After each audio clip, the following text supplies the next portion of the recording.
Hello, and welcome to Fly Nubian Money, where we help you master your mindset and maximize your money.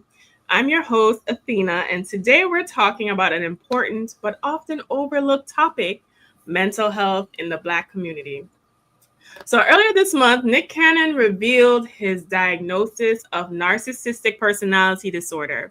This revelation sheds light on how many of us may be walking around diagnosed, dealing with conditions we don't fully understand. Listen, I have said that we have been living in a ghetto for a long time, and I have also suspected that we have a lot of mentally compromised people that we deal with on a day-to-day.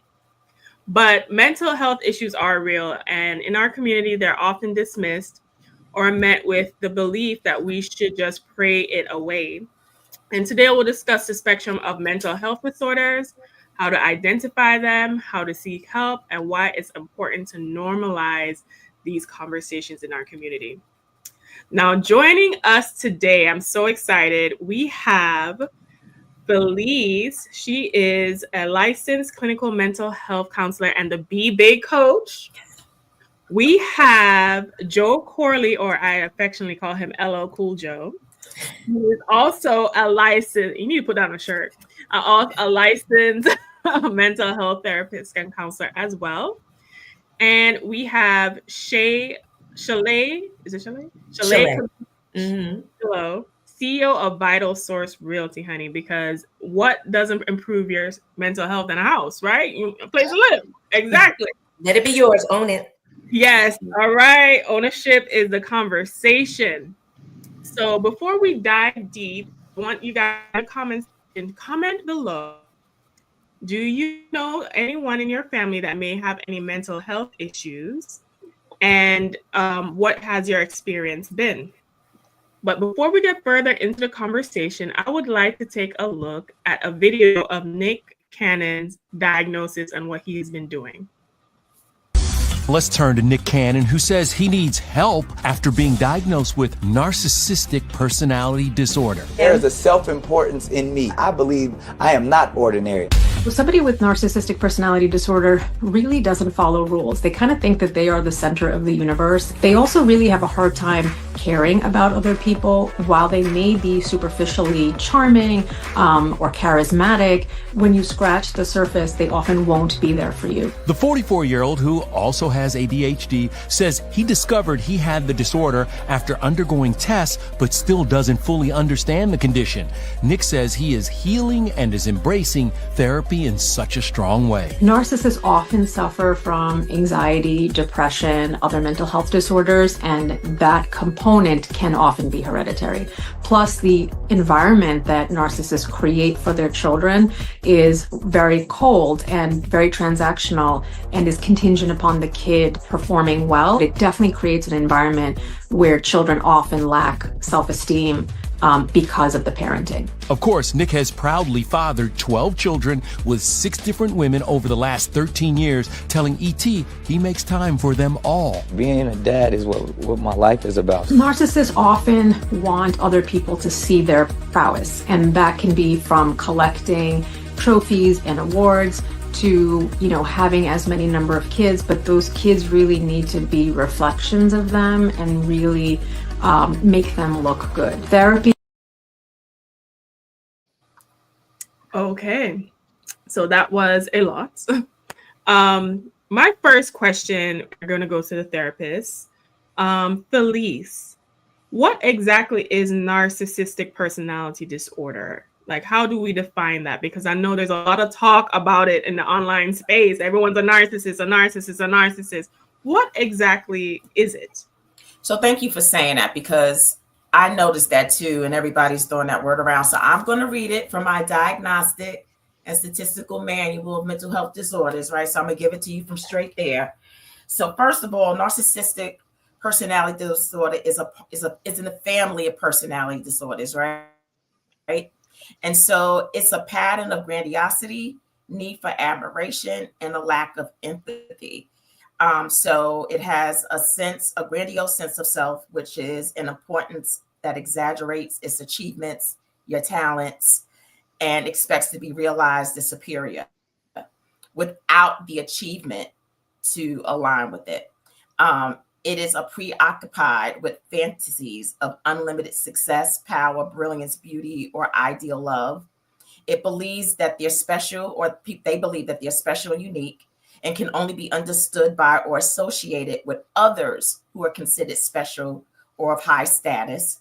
Requires excessive admiration, has a sense of entitlement, is interpersonally exploitive. That means they take advantage of others to achieve their own agenda. Lacks empathy, is unwilling to recognize or identify with the feelings and needs of others, and is often envious of others or believe that others are envious of them, and shows up arrogant, haughty behaviors or attitudes, which meaning that they're boastful and pretentious.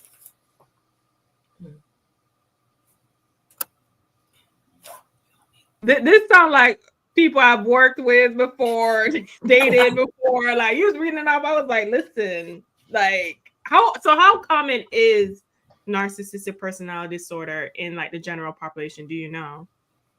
So we all have, the reason why it feels so familiar is because we all have some form of narcissism, but there are like level stages to it, and you really do have to have a certain number of them consecutively, consistently, in order to be a true narcissist, because we all want to be admired to some point, right? We all can sometimes be pretentious. We all sometimes can want to hang with certain people because of their status. So we all have some kind of variance of it, but you have to have a certain number of them consistently throughout your lifetime and cycle in order for you to be a true narcissist. Mm-hmm. Okay, that has certainly very enlightening. So if you are in the chat, please comment below if you feel like you know a narcissist. If you met somebody in your life that may have hit some of those traits. I want to see how many people feel that way. Now, Joe, LL Cool Joe. When Nick Cannon was first coming out with, all the harem, the baby mamas and all the children, he was in some spaces, idealized as this, polygamous, polyamorous, whatever, ideal for men to look up to. However, with his now current diagnosis, right? Because look, in 2002, he became a dad 5 times in 5 months with 5 different women. So that's a lot of Gouda cheese being spread around in 5 months, honey. So, with his current diagnosis as a narcissistic personality disorder, can we say, or what is your opinion of us looking to these celebrity men in our community as an ideal and not fully understanding that there might be other things in the background contributing to that? Yeah, I mean, first of all, I look at, what Nick Cannon does from our perspective, not knowing him personally or not hanging out with him at all. And I have a little bit of an issue with the whole diagnosis in the first place because, the negative context that comes with narcissism, we're talking about people that are, typically defensive, and very dismissive. They're not really people who are empowering to others. They thrive off of validation and dominance. And I don't get that from Nick Cannon. I don't get those things from Nick Cannon. Now, do I believe that him having all these babies repeatedly is some sort of mental disorder? I definitely do. I believe that he is dealing with or not dealing with things that he maybe need to deal with. That's just my opinion. But as far as us looking to celebrity men and not really knowing we have to do that because celebrities are just humans at the end of the day, and they're dealing with circumstances. I always say, say what you want. Nick Cannon is not delusional about, him not being normal. He's not normal. He's an incredibly successful person and has been for the majority of his life. So how are we who haven't done or experienced that supposed to look at that and relate to it on a real level? I mean, the man was married to Mariah Carey. But before that, I mean, he was already who he was. You know what I mean? So it's difficult to be like, well, we would do it this way or we do it that way, and have no idea at all what Nick, has experienced in his life. I mean, he's been rich since he was a child. Yes, and he has also been on record interviewing saying that the relationship with Mariah Carey was amazing, and he basically gave that up because he felt emasculated by her. So, Shalay, what are your thoughts when you hear the word narcissistic personality disorder? What comes to you when you hear that? So I'm not a professional in this space, but just being a human being and dealing with other human beings, right? And no matter if that's work related or, personal relationships, family, from what I understand about narcissism, it's a spectrum, right? So I feel that, or from what I understand, there are people who can exhibit certain drastic characteristics of narcissism, but there are also, it's on a spectrum. So there are people who could be more covert in their narcissistic ways. I agree with Dr. Joe about he's been a celebrity all his life, so we don't understand how it is to undergo that kind of scrutiny and that kind of lifestyle from being a child. But I also just believe in my gut that that's probably what produced, if he is really narcissistic, that probably produced that narcissism, that place of not being in touch with the reality that we are all in touch with, and having a whole different set of rules for you, and having a bubble that you live in that's a different reality than everyone else. I believe that just if we're going to look at etymology of the word narcissism, I don't know what it is. Maybe we can Google it, but just the definition is, a grandiose sense of self and everything. I believe that environment would produce that. That makes sense to me. Yes, and I do think when we look at successful men, a lot of them, like CEOs, I think the profiles, a lot of them tend to have certain like narcissistic personality traits because those traits push them to achieve certain, successful ideals in life. So, that's not, uncommon. But we are going to continue this conversation further after we pay the bills and run this commercial. Hey, if you're just tuning in, you are watching Fly Nubian Money, where we help you master your mindset and maximize your money. I am Tierra Williams. I'm also known as Miss Black Hollywood, and I am the proud producer of this show. So I hope that every day when you join us, you leave a little smarter than you came, because that's the point. Otherwise, why are you watching? So if you want to receive notices for when we go live, Fly Nubian Money goes live every single day. That's Monday through Friday at 1 p.m. to 2 p.m. Eastern Standard Time. So if you don't know, now you know. All you have to do is text the word Queens, that's Queens, that's Queens, to 87948. That's 87948. That's Queens to 87948. Yes? If you want. That is Queens to 87948. Okay, make sure you do that so you can be subscribed and you never miss a beat or a step with us. Now, when we were playing that video and they were going through the list of narcissistic personality disorder, I was like, am I narcissistic? Am I? Some of the symptoms, I was like, oh, I had to check myself for a second, but I was like, you know what? I'm very empathetic and I'm very caring. So that reels me in because I was like, okay, the narcissistic, it just sounds like you care about yourself and what you want. I don't know. I had to, maybe I need to join the virtual couch, Dr. Joe. Maybe I need to join the virtual couch. But I want to pivot this conversation to something really important. I know Nick Cannon is out here thoughting and bopping in these streets and trying to replenish the earth. But the seriousness of the conversation is this: Black people and our mental health, right? Our mental health. Joe, as someone that is working in this space as a licensed therapist, right? I'm sure you have a plethora of clients booked and busy, right? But how do you notice a difference in the Black people seeking therapy versus non-Blacks? Yes, absolutely. It's it's, first of all, there's always that stigma, that you have to fight first and foremost, that unwillingness to, in my experience, I get some white clients come in, they sit on the couch and they like, and just start telling you everything. And it's like, it's always kind of, really tentative and we're kind of taking baby steps with all of my black clients. So yeah, there's a difference that I observe for sure. Do you think that's mostly cultural, or do you think it's economical as well? Are you okay? You mean how we talking about getting them in the door? If the getting them in the door part, Not even just getting them in the door, like from a profile, like your type of clients. Are they middle class people? Are they people that have businesses? Like what? I What think do you think that is?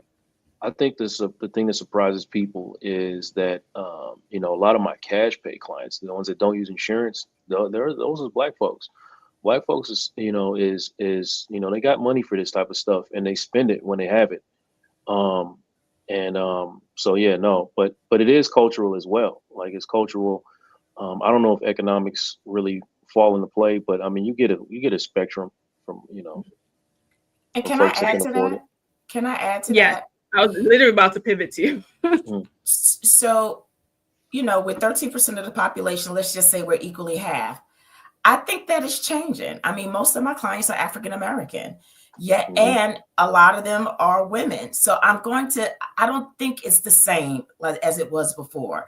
Black people are getting hip to it. They're realizing that they need to talk about this. And so I'm going to say that the tide is changing. More and more people of color are realizing that it's okay to seek a therapist. It is Black men who are on the last frontier. So they're the ones I think and they're coming around too, but it's real slow. So I mean, I just think that I think they feel like there's more at stake for them with the stigma around it. And let's get a little bit more technical here, right? The concept of mental health and mental illness, right? And even with me going through my schooling, is from a Western back. You walking with me is from a Western background. So even I have to pivot and shift how I do therapy based upon my training, which was geared and on foundational for people of the Caucasian and European descents, and make it tailor it to people of color. It's a little different. I can't necessarily use my training necessarily the same that I would for people of color. And so also that's why you might find that white people are a lot more open to it. It was created and established and rooted with them in mind. Does that make sense? And so we also got to go with that too. And so I think the tide is changing. I really do. I'm grateful when I see men of color like Joe in the field, because we got to get more Black men in the field so that Black men can feel more comfortable about sitting in those spaces with people who look like them and can relate with their walk. And so it's really important that we get more Black men as therapists in the field. Right. And I think we have a stat on that about the percentage of, because only 1 in 4 Black adults will experience a mental health issue in their lifetime, yet only 1/3 receive treatment. And I also don't think that we have enough Black therapy because of the stigma. Black adults are 20% more likely to experience serious mental health problems than the general population, yet they are less likely to seek treatment due to stigma. Now, Joe, I still want to come back to you, though, right? Because Felice said something very important, that Black men as a group is the last to show up. And personally, I feel like, from my dating experiences, they need to be the first ones in there. But why do you feel that Black men are kind of tiptoeing themselves into getting on that virtual couch, Joe? Did you watch last night, Goddess? Listen, I had my own workshop I had to do. Listen, Mama had to pay the bills too. All right. So, this is good because we talked about this last night on my podcast. Vulnerability is a new sexy, right? We had brothers on there talking about why are Black men so reluctant to ask for help. And, you have to first understand what we've experienced over the duration of our lives. Talk, what the definitions of manhood look like. Having and connecting with your emotions is perceived as weakness, right? And if you do that, then you are less of a man than you would be if you just endure. So what we're taught is whatever comes our way, you just endure, you just take care of it. So we never learned these things. We never learned to, and I don't want to speak on the monolith, but this is the conversation that we had last night. And the brothers in the chat and the brothers that was on the panel kind of all felt the same way about it. So we just never got an opportunity to learn how to express ourselves and not feel like it's a knock against our manhood. So yeah, we are reluctant, to go into them spaces. And then, I mentioned how when I first started looking for, I was like, okay, I definitely need help. I'm not going to be able to survive this without some type of help. And my first thing that I searched for was a Black woman, because that's all I ever knew how to talk to, because I had no relationships or connections with other men. And that's honestly not what I needed. I did not, at the time, I didn't need a Black woman. I needed a man that understood, but I was so afraid of that because I didn't want to go in there and look at another man and like get vulnerable. So there's all these little hurdles and things that, that you have to unlearn before you can get into the space. But Felicia's right. Like the tide is turning, and most of the Black men, no matter of fact, all of the Black men I see are in my space because a woman pushed them in there. All right. So that's the majority. I want to say all because I don't know for sure, but the majority are in the space because a woman pushed them in. But they stay in there because they like, oh, yeah. I need this. I need this community. I need to get these things off my chest. I need to unlearn these things because it's a new time out here. So, but I hope that answers the question. That I'm so glad you were able to share that insight. And I'm glad you're on the show because I think other Black men need to see and hear from a Black male therapist about what that looks like and that it is okay for them on their own without being prodded by a woman to seek this help. Now, Shalane, can you share with us any experiences or thoughts you have in regard to Black people getting the therapy that they need? Do you know anyone, or what have your experience been? Yes, so I have people in my family who exhibit certain behaviors, right? And you know that it's coming from a broken place, right? So not being able to diagnose someone and say they have this or that, but you need to be in therapy, you need help beyond just trying to control this on your own. And in my family particularly, a lot of people have turned to like drinking and drugs, and that's a coping mechanism for the mental health and the hurt and the trauma and the pain that we've either been through just as a people and living here in this country, in our families, because of other traumatic experiences that others and parents and grandparents they had, and they're passing it down in the family. I know for me, I went through a bout of severe depression when my mom was sick and dying, to the point where I had suicidal thoughts and I didn't want to be here anymore and things like that. And I didn't go seek therapy. It was like I had to pull myself up out of that. Like, not that I didn't know that was an option, but even now I feel like I want to go to therapy. I've tried to seek out like good therapists, and it seems like the process just to get a good therapist in the medical system is not efficient. Like, to the point where it took so long, I'm like, okay, forget this. I'm gonna go do my affirmations. I'm gonna pray.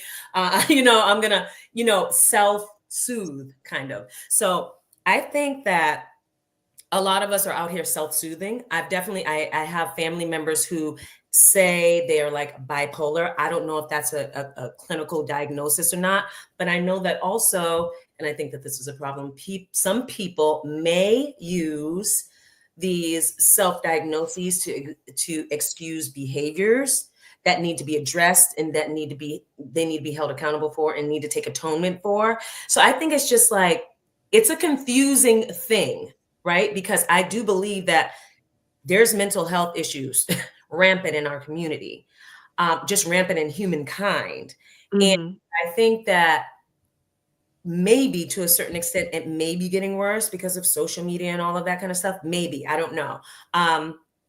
I don't know the history of it, but I know that, like Dr. Felice said, thank God more of us are coming to the table and wanting to do therapy. But I think that the process of getting into it can be a barrier sometime. I know that was a barrier for me. And not so much for me, the stigma. I feel like I want a therapist, like give me a therapist.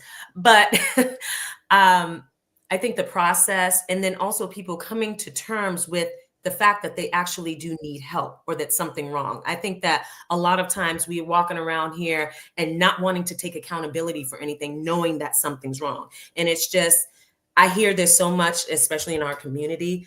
Well, that's just the way I am, or that's the way I was raised. None of this is an excuse anymore.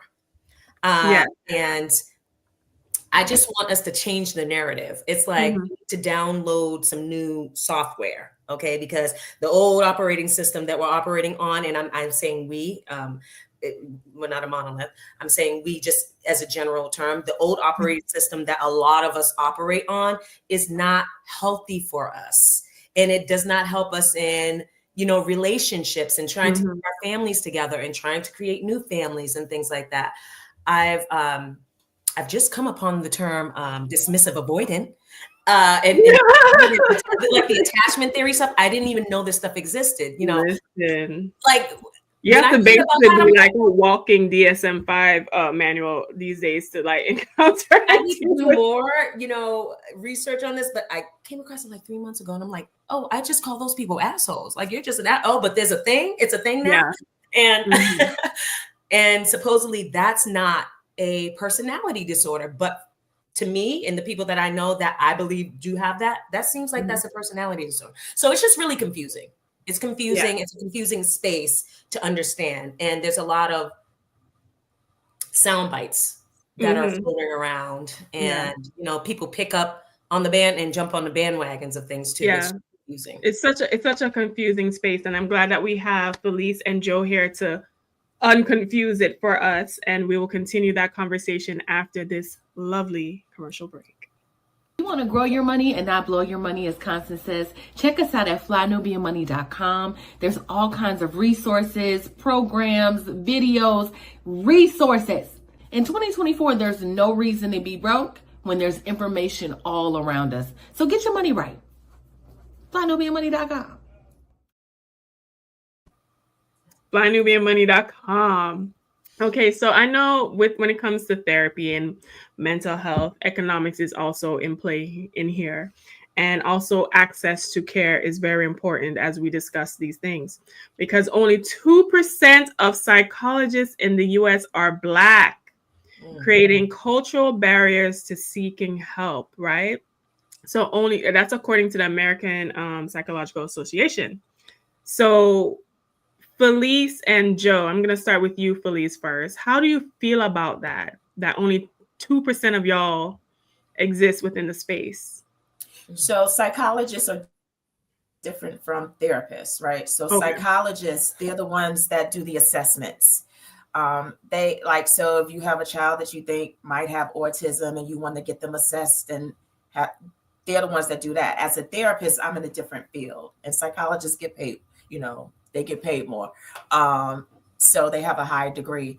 So 2%, but even for that, that's not good, right? Because we need more people of color in those spaces for our children, for people in general to get assessed. And psychologists are high, like they're not cheap. So they could go anywhere from $200 to $600 in assessment, just for the assessment.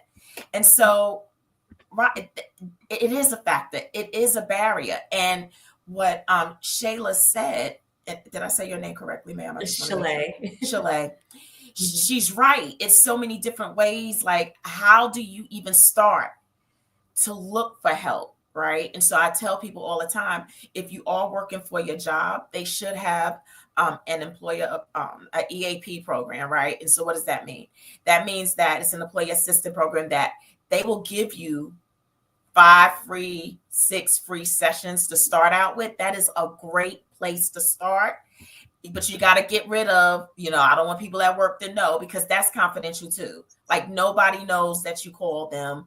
That's a great place to start. And you can even possibly stay with that therapist for after those free 5 sessions, because your insurance should be able to pay for that. Insurance has gotten a lot better when it comes to paying for therapy sessions. Also, your primary care physician is a great place to start. So if you are having something, your general practitioner, when you go for an annual or anything like that, they should be giving you a general anxiety disorder assessment, and they should be giving you a depression assessment out the gate. If they're not giving you that assessment, then you better ask for it, because they should be giving that to you. That's a great start, because we also partner with a lot of doctors. So if they think that you may have a greater need, they'll just call one of us. So those are just some simple ways, right, to kind of break through some of the barriers about how do you find a good therapist. There's also great platforms that we're on. Like I'm on psychologytoday.com. So you can actually put in filters and let them know what your filters are, so that you can find somebody in your zip code. So there are different platforms like that, like this called blacktherapist.com that we're on. So if you want a Black therapist, that platform will get you a therapist in your area. So you've got different ways that can kind of, eliminate that barrier that you may be experiencing. But yeah, money is always a factor. And especially with Black and brown people. And 70% of therapists don't even take insurance because of the buffoonery when it comes to insurance. So I'll give you an example. I can see you 6 times before I get paid. Now, where else in the country can you get some good help and not get paid before seeing me 6 times? That makes no sense. You can't go into Macy's. They want your credit card. Before you leave the store, you got to pay me. And then there's all this red tape with insurance. So you have therapists who are not even willing to take insurance because of the Bafoulian administrative red tape that goes along with it. But there's a way to get around that too. But those are the things. And so what does that mean? That means that people of color possibly may not be able to access a really good therapist because they're not willing to go through the red tape of insurance. And so hopefully a lot of therapists, like including myself, we have sliding scale fees. So we'll offer you that to help you get you in the door. So you can pay out of pocket. But let me just share this too before y'all buzz me away. We got money. Because people always say we don't got money. You got Jordans, you got a smartphone with Hulu, Netflix, and everything else on it. Don't get sick, all right? So what am I saying? We have to prioritize our mental health. You don't have mental health, you don't have anything. And so where we prioritize, where we want to spend our money, we need to reevaluate that. People got money. Okay, I'm gonna leave it at that. Listen, Dr. Felice was trying to make sure you guys pay up and don't be stingy when it comes to your mental health. Okay, so Joe, I want you to talk about access to care as well. You are also in this space. Do you feel that what is the limitation, specifically to the Black community, with access to care? Is it not having enough access to therapists that look like them, or is it more of a money issue, do you think? I think it's more, I don't even know if it's a money issue. I think, Dr. Felice is right. People got money. And there are some therapists who are reluctant to take insurance because it is very strenuous and stressful for a therapist to deal with insurance. I personally hate it and refuse to do it. But I think it's more of an understanding. So I get a lot of people to come in and say, or I talk to people and say, I don't have time to do that, or I can't make time to do that, or I just don't see, one day. So I always say, if I shot you in the ass right now, how long would it take for you to go get that patched up? And they were like, well, that's different. I said, no, it's not. You bleeding internally and you're not doing anything about it, and you're not making time for it. And it's the same thing, it's the same thing. You're injured in the same way. So that's the hurdle that I come across. It's more of I just don't got time for it, or I can't make space for it, or not believing that they deserve to make space for it, But like I said, you'll go, you'll go get, if I shot you in the ass, you go get that patched up immediately. So. Can I say something? Yes, go ahead, Shalaya. It's very interesting. See, I remember I was talking about like the process being like, it was just like, okay, after a while, forget it. I didn't even know that a lot of therapists don't take insurance. I'm thinking I need to go through my insurance company, find a therapist. And that was it was just almost impossible. And then Dr. Felice, you saying that,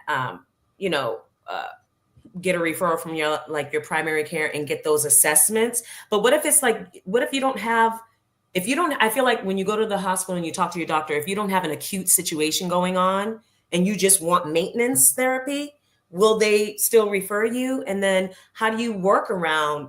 So knowing is half the battle. So now I know, don't go through the insurance company. Just so this needs to be in your budget, like put money aside. But where's the best place to go to find people like you? So like I said, those platforms, psychologytoday.com, blacktherapist.com, this is a ton.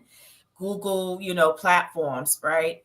And great question, because I have a nonprofit that addresses that very question, where we try to bridge the gap for health for people, Black and brown people.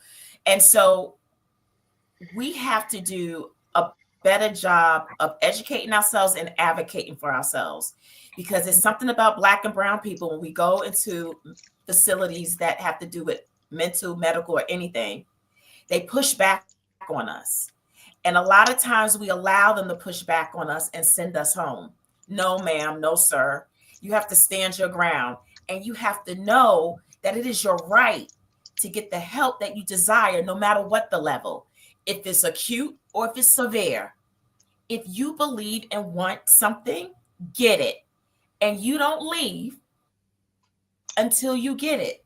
And they will give it to you. If you know that it's your right, and you was like, and sometimes I'm just gonna keep it real. Sometimes I have to tell my practitioner, so are you pushing back on me because I'm a Black girl? Because I need you to know that I want this and I want it now. And I'm not leaving until we come up with a solution about how I'm gonna get this. And so I'll throw the race card if I have to, but that is my right to get my needs met. And so we have to teach our people how to advocate for their rights to get what they deserve. You deserve good, equitable, and excellent care, no matter what the level. That brought something else up. Can I say something, Athena? Yeah, go ahead. So this is a real situation too, where I have found, like when I was going through that bout with depression, I didn't put that, when you go and have your appointments, they give these assessments. Are you feeling sad for the past 24 hours? Have you felt this? I didn't put that stuff down there, because I know for a fact that stuff follows you in your medical record too, because it happened to my mom. So it followed her for years. And then the practitioners will start making excuses and putting it on, oh, well, your mental health, right? When you're going through depression, or like for my mom, for a while, she was taking antidepressants and things like that. And then when she would go, and my mom's always been an advocate, when she would advocate for herself, they would try to sit her down because of what was in her chart. And so how do you manage that? Because I know when I go in, I don't tell them people nothing. I don't care if I'm going through something. I do not say it. So I need you to look at that. That's probably a barrier too. No, I need you to look at that differently too, right? Because everything about your health is following you, right? Your hypertension is following you. Your cancer is following you. And I don't know, I don't want to judge it, right? But it does. You're absolutely right. It does follow you. And sometimes it has repercussions that you don't necessarily like, because it's in your thing. But a doctor needs to have a full picture of what's going on with you, past, present, so that they can even be able to see what can come up for your future. So you don't want to lie and not divulge your history. Well, it's different for Black people. It's necessary. And I understand that. I really do, but it's important. And so y'all need to look me up, states of wellness, because we're building teams of trust, where we have physicians that we build teams with in each state, so that our people who come through us, they have doctors and physicians who look like them and want to help them and make sure that you have a well-rounded, holistic approach to all of your medical and mental health needs. Okay. Well, that's so interesting, right? So, so yeah, that is very interesting. And I will even share my experience with therapy and how I've handled that situation right after we go to our next commercial break. Fly Nubian Money is now on Spotify. Yes, yes, yes. We are on Spotify. So if you can't watch us, you can listen to us. All you have to do is search Fly Nubian Money and we will appear. All of our episodes. Make sure that you leave a 5-star rating and review so other people that come along and are looking for a good show to watch, they'll follow us too. If you are interested in being on Fly Nubian Money, sorry, I don't have any spaces. I'm just playing. If you are interested in being a queen or a king on Fly Nubian Money for the day, please reach out to me. I'm at info@realvirtual.net. That's info@realvirtual.net.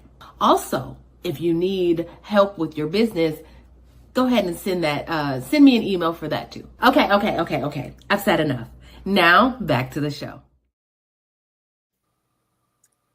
Right. So make sure you send an email to info@realvirtual.net if you feel like you want to sit on the panel and be a guest queen or a king for the day. So do not miss out on that opportunity.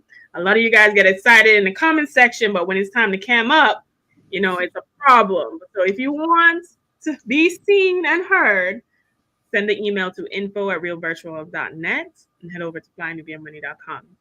Now, the interesting thing when it came to therapy, right, and how I first got introduced to it, long story short, I was working this hellacious, high-powered corporate job for this accounting firm and doing billable hours of a minimum of 55 up to 80 hours a week. Coming out of college. Yes. I was going to work with no sunlight at 6 a.m. in the morning and finishing my days as an accountant at 11 p.m., 12 p.m. at night. So guess what happened after 2-3 months? Yeah, your girl was feeling a little depressed there, right?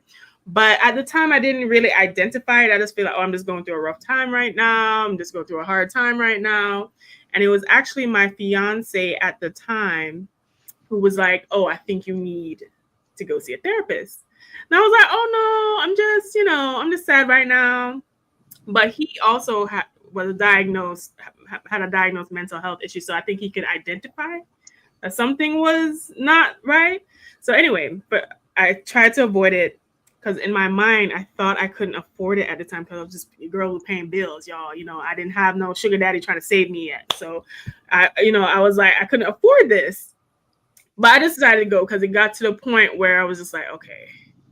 One night I was like, okay. Like I was like thinking things. I was like, okay, I need to go. So I did, and it was an experience similar to what Joe was saying earlier. I was just like, whew, like I didn't have no shame.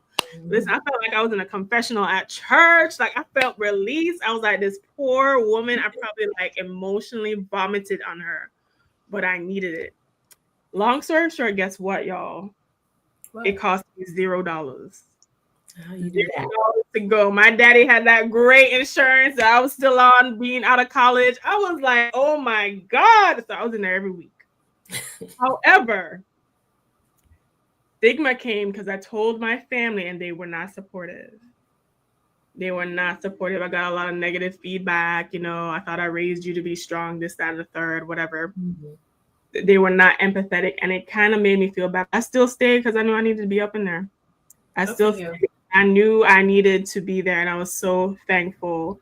And I stayed until my therapist said, you don't need me anymore. Yeah. So I did about like less than a year because she was saying that how I was feeling was more situational, which is true. And look at faith versus therapy. Pew Research found that 63% of Black Americans prefer seeking spiritual guidance over therapy when dealing with mental health concerns. So let's touch on that because and this was so interesting. I was actually engaged to a pastor and I still insisted on seeing like a therapist. I did not want the church involved. Okay. I did not want the church involved at all.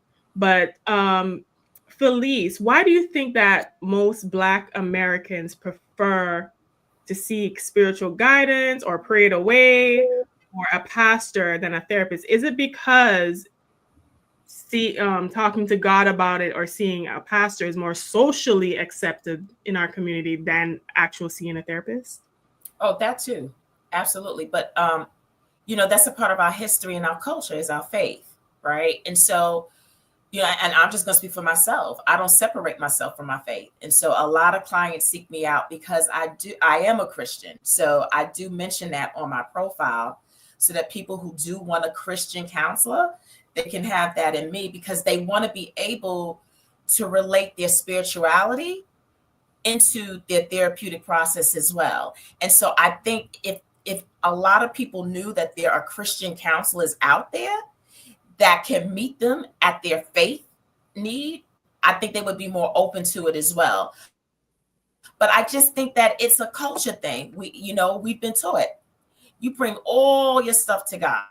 You bring it all to him and he can fit. But what they don't realize is that I am a part of the body of Christ. So what does that mean? That there's physicians in the body, there's pastors in the body, there's therapists in the body, there's scientists in the body. Like we all are part of the body to make sure that we minister to the needs of the church. And so I'm also holding up your pastor's arm. Your pastor can't take care of your spiritual need and your mental health. He is not equipped for that. And so we are in position to make sure that I hold up your pastor's arm and I'm able to address your spiritual needs in therapy as well. So it's a cultural thing, and it's an education thing too. When people are educated and they know that there's another option that's viable to them, I think they're open to it. Joe, same for you. Do you think that the faith component is stronger in the Black community, and that is why we rely on religion so much as far as dealing with our mental health? And is that the best approach to do that? I mean, it's the same thing I was talking about with men earlier, right? I mean, it's your lived experience. You grow up in the church and you've been told over and over again that this is the way. And I believe it's a actual belief. I mean, it's an internal belief. So, and I can't say that that's wrong or there's anything wrong with that. But Dr. Felice is right. Where do you think we're coming from? And I don't think it's the best approach to just strictly rely on your church to lift you out of mental health situations. Sometimes in cases that I have, clients that I have, sometimes the church is the stressor, and you just have to open yourself up to something different or something new and take a look at, whatever options are in front of you.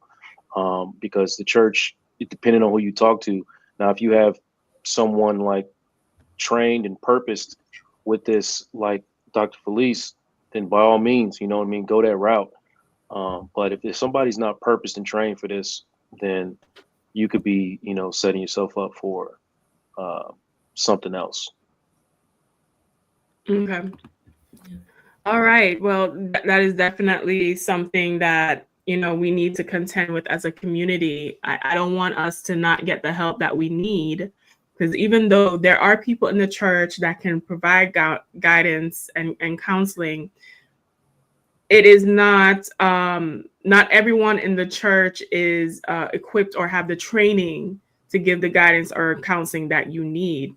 Yeah. So Shirley, I know at some point, as you discussed, you said that, it was just so difficult for you to find a qualified therapist that you connected with. You were like, okay, let me just do my affirmations and pray.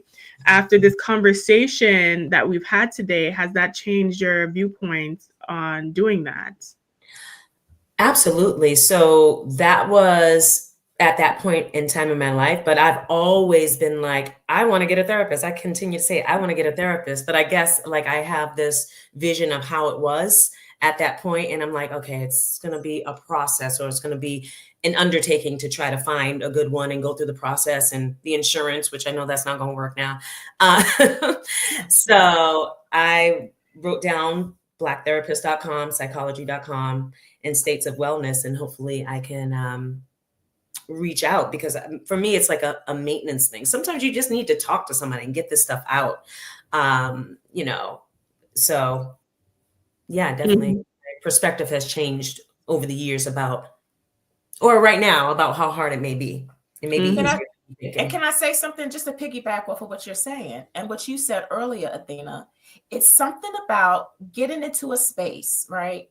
I don't know you. I'm not related to you. I have no stake in anything that concerns you. It is a free space for you to release. And what that, I'm so glad that you described that, Athena, because it really is a sense of release. Because you know, your mama, your friends, they're going yes and amen you all day. Yeah, girl, amen. Or throw their You know what I judgment. mean? Right. Or you're going to face their judgment, where you're going to get into a space that is hopefully judgment free, because you're still dealing with a human being, right? And so it's supposed to be judgment free, but allow you that space to just kind of process out loud, and you've got a free hour to just let go. Why wouldn't you want that? Listen. My question is, like, what are the things that you should be looking to get from a session? Because sometimes you just want somebody to listen, and sometimes you need some advice. So what is it that a good therapist is providing for the client? That's a great question. Let me say this. So, and to piggyback even more off of what Felice said, everything that I know about you in a session is coming from you, right? I don't have any prior knowledge or any biases or anything to go off of other than what you're telling me. So if what I'm saying to you, if I'm good at it, and I am good at it, if I'm good, what I'm saying to you, if you don't like it, if it doesn't feel good to you, then more than likely I'm going to show you, like, well, I'm going to put the mirror up with you and be like, well, if you don't like this, then this is how you view yourself. I didn't pull none of this out of thin air. You know what I mean? I didn't do that. So when you're coming into a session, what are you looking for? If you feel a certain way about the way that you show up in the world, and it doesn't sit good with you, you want to first have somebody in there that's going to hold you accountable to the way that you're feeling, and and recognize that you want to show up different. And we're going to figure out first, hopefully, if that's where you want to go, why do you feel this way? Where did it come from? What are the triggers that made you believe these certain things about yourself? Because once again, everything I know is coming from you. If you don't like it, these are your beliefs about you. Why do you believe these things about yourself? Okay, what's the truth? Let's go find out what the truth is. What is the truth about you? Not the perception that you gathered from the traumas and experiences in your life, or what people told you that you were. And then we can start to help you feel better, and then change the behaviors that are coming out of those beliefs about yourself. Because, oh, I believe that I'm not good enough for certain things, so, or good enough for a healthy relationship, so I'm diving into unhealthy ones, doing what I can to just try to survive, and or using sex as a tool to hold on to relationships that aren't good for me. All of these things are based on the beliefs that you have about yourself. So we're here to change that, to get you to live the life that you want to live, that brings you joy and peace and authenticity. That is such Joe, amazing advice, and we will continue with the amazing advice after this commercial break. We're claiming it. 2025 is your year for home ownership, and we are going to get you to that goal. Who's we? Fly Nubian Money Club and me, Laura Lala Key, international real estate agent, and we have a wonderful session for you about how to get you started on the path to home ownership. We'll cover the steps. We'll answer a lot of the questions that most people have, because when you are educated about this process, it makes it more fun and a little easier than if you step into it without knowing anything. I can't wait to spend some time with you to get your juices flowing and to get the excitement flowing, because 2025 is your year. Make sure that you come to this class and you invite someone else, because it really is important to own your own piece of land. I look forward to seeing you. Bye. Listen, that is a Fly Nubian Money Club, honey. So if you are trying to get your own personal reparations for 2025, And to increase that income, you're going to want to check us out at the Fly Nubian Money Club. That was Lala, our favorite host, and she will be doing how to get your first piece of land and real estate on the Fly Nubian Money Club. Who knows? Maybe you might see a girl in one of the sessions in the future. We will see. Now, Felice, you were going to say something. I was, because I just wanted you to know too that sometimes therapy can be uncomfortable. So, because when Joe was saying, well, we're going to show you yourself and your truth, sometimes that truth is hard to accept. And so sometimes people come into the therapy session wanting it to be kumbaya and lovely songs, but a good therapy session is going to challenge those truths, right? And that's a good therapy session. So I just wanted people to just know that sometimes therapy is going to kind of feel uncomfortable. It's going to kind of make you feel tense. And sometimes people use that feeling and say, I'm not going back. Like, that was tough. That didn't feel good. But it's not always supposed to feel good because we're getting to the truth. And so, but it's the truth that sets you free, but it doesn't always feel good. And so, where's the tambourine? That was a tambourine moment. Okay. And yes, you know what? My experience with therapy has been so positive. If anyone has any reservations, and to be honest with you, none of my therapists were Black. Okay, they were white women, but I wanted a woman to actually be there. And we talked about, listen, I guess it's my personality. I don't hold back. Okay, even with my white woman therapist, we talked about race. We talked about all type of things. I'm very much like, because I just viewed it as like confessional in church. This is the space where I can just like really share my unfiltered thoughts. And my therapist thought it was funny because we'd laugh together about a lot of things. But so I just want people to know that therapy does not have to be this scary process and they're going to dig up in my shit. You know, that you want them to dig up in there. So you can really come to have some kind of peace, because I felt like it was like the one place that I can have no shame or regard about someone else's perception of me, because I'm paying them to basically do this. So I was like, okay, now I can just be free. Right. So I commend you, Felice and Joe. I could never be a therapist because I don't know if I have the patience to sit there and listen to all kind of shenanigans, which I'm sure you have. I'm sure you have had all kind of stories, but I like easy. that. It's not easy. Okay, listen, I was like, I need to buy my own little DSM-5 so I can like know how to navigate certain things. Now, what's the DSM-5? Oh, that's the therapy manual to diagnose. Oh, yeah. Yes. At one point, I felt like I was their own personal DSM-5. Just folks will read that and see themselves in every one of them diagnoses. Yep, man. absolutely. So it's like you gotta be careful about that. Oh, I am schizophrenic. No, you're not. Chill out. No, you're not. No, you're not. Chill out. Okay. All right. So thank you guys for joining us today. You know, we kept it a little spicy with the therapy and Nick Cannon and all of that, and we discussed our mental health. But before we go, we would love to share with you our final thoughts, and we will start with LL Cool Joe. Share your final thoughts with the good people, and where can they find you? So my final thoughts is piggybacking even further. I keep doing that all episode off of Felice.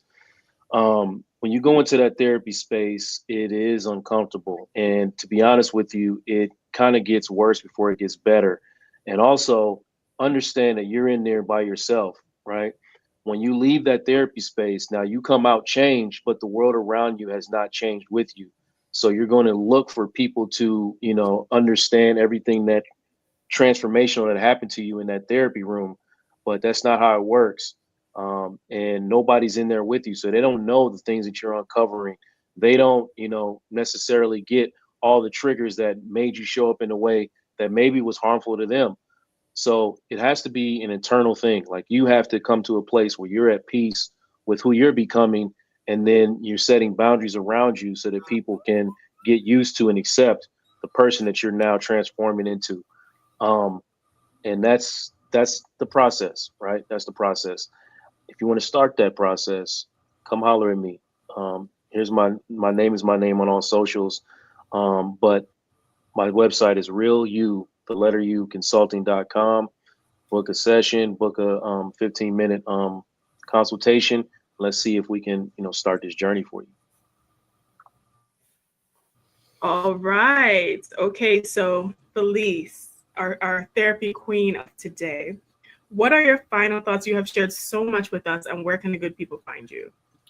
So I just want to say kudos to the people who showed up for this podcast, because this is the beginning. This is the start, right?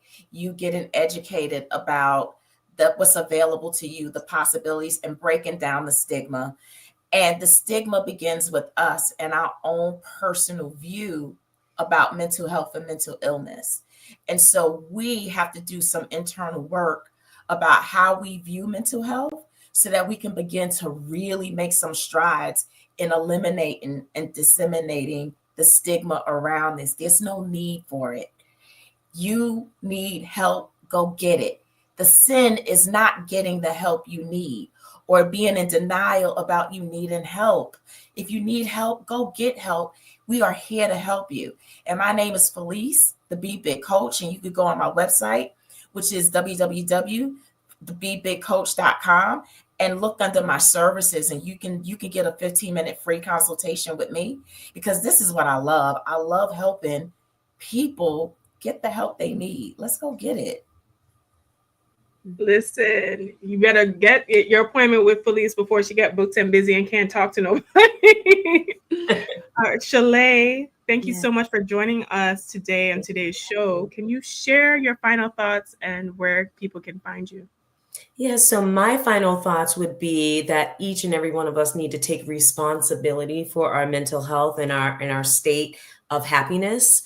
And obviously, Felice and Joe are the people we need to be going to see. And just taking responsibility and accountability for how we show up in the world, and understanding where and when we need to be better and going to get that help, like Felice said. So I can be found on Instagram at Shalay Camillo, and my website, vitalsourcerealty.com. Reach out to me if you guys need assistance in purchasing property and a home. I can help you anywhere in the United States and Canada. Yes, because what is not better for your mental health than having a home, honey? Okay, so yes. Final thoughts coming from me. Thank you guys for joining today's show. Now, we have discussed all kind of aspects of mental health, but you know what is also good for your mental health? Having money. Having money is very important to your mental health. It's going to help you afford the therapist you need, the house that you need to buy from Shalay, the food on your plate, okay? Money is important to your overall wellness in life. If you want to get a head start, beat the new year wave, and to start and create your own business, I have a course for you called AI Business Launch that will streamline that entire process and take your ideas and turn them into income. You can find that at my website, elevatewithathena.com. Also, if you want to prime yourself for financial success, so you can afford a therapist, so you can get your finances in order and streamline that as well, you can also find that linked at elevatewithathena.com. All right, so this was a great show. I appreciate everyone for joining us. Please be sure to check us out on Spotify as well if you want to listen to us on the go. We do have the Fly Nubian Money Club that is available, that we will be sharing lessons to help also increase your income, get real estate, all of that at the flynubianmoneyclub.com.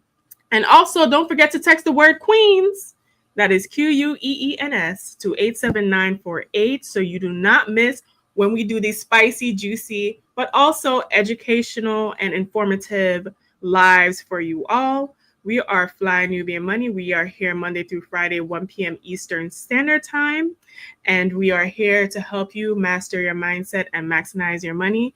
Thank you for joining us, and we will see you in the next one.